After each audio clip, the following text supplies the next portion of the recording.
Assalomu alaykum hammaga. Mana bugun bizlarda yomg'ir yog'yapti. Birinchi marta desam adashib ekanman, ikkinchi marta ekan. Bugun bizlar qayerga ketyapmiz? Malikaxon ikkimiz doktorga ketyapmiz. Nima uchun? Oyimni tishini davolaydi. Tishimiz og'rib chiqdi oqshom bilan zak bo'lganigami? Endi tishimizga borik, zak bo'lmasa bormaymiz. Bizlar qandaycha odammiz deyman-da, o'zbek ayollari. Toza o'tib ketmayincha bormaydi.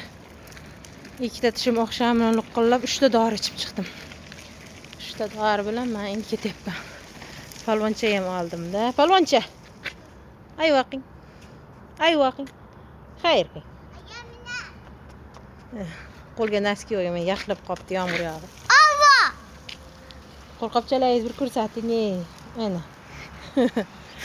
Kun sovib qoldi, issiqdan kiyintirib qo'ydim. Hammalaringizga omad, yaxshi kayfiyat tilayman.